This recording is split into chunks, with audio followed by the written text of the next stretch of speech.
short-range radio, allowing the character to pick up the thoughts of those around him. Sometimes, it has limitations such as touch or proximity, or only being able to hear rather than see thoughts. A common hurdle comes from being unable to probe deeper into the minds of those around them, as well as being something of a fainting seer whenever an especially strong-willed or horrifying character is around. Psychic overload is also common in crowds, represented by a psychic nosebleed. Being a passive receptor and not being able to shut other people's thoughts out can easily drive a psychic insane, making this potentially blessed with luck. More advanced uses of telepathy involve receiving and transmitting thoughts and memories, and probing beneath surface thoughts into memories, or outright going into a journey to the center of the mind or dream travel. Some telepaths may be able to use astral projection, or at least see through other people's eyes. At its strongest, a telepath will be able to mind control others, sometimes even to the point of possessing their bodies, create fake memories after applying laser-guided amnesia,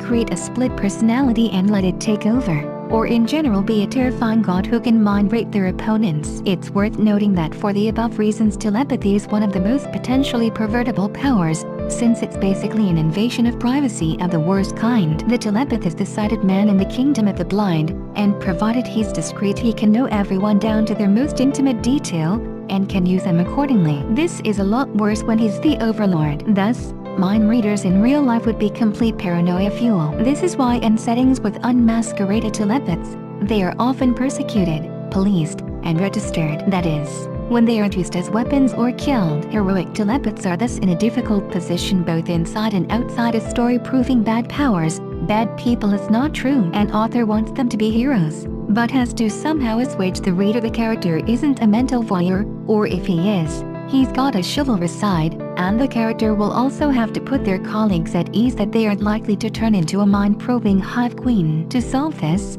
they often practice what they preach with mind over manners. Telepathy comes in a lot of flavors. The empath is usually treated as a low-grade telepath. Twins will often share twin telepathy, sometimes to the point of synchronization between their bodies. Very close people can also become mind-link mates, if not a more generic psychic link. Aliens who are advanced enough become telepathic spacemen. A group of telepaths may create a mental fusion. A telepath or empath is frequently also a living lie detector. In science fiction, electronic telepathy may be achieved through neural implanting people and allowing them to transmit thoughts through radio waves or some other form of wireless communication, quickly becoming NOT science fiction through the use of electrodes, computer programs, and sufficiently analyzed neural activity. Some telepaths can control and communicate with animals, and even see through them. Others can instead tap into the senses of other humans. Many telepaths are portrayed as being able to sense the presence of each other or other people and animals, simply by being able to sense the presence of another mind. This may have a very limited range,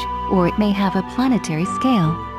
If suitably amplified, this tends to turn them into psychic radar. In a setting where there are telepaths, expect people to use psychic static to protect their thoughts, and telepaths to construct a psychic block defense to give each other a poke in the third eye when they're snooping, usually indicated by the standard psychic distance. When the ability requires physical contact, it's touch telepathy. If you have ever experienced telepathy in life, please share your experience in comment. If you want more video on telepathy, please subscribe our channel for more videos on telepathy.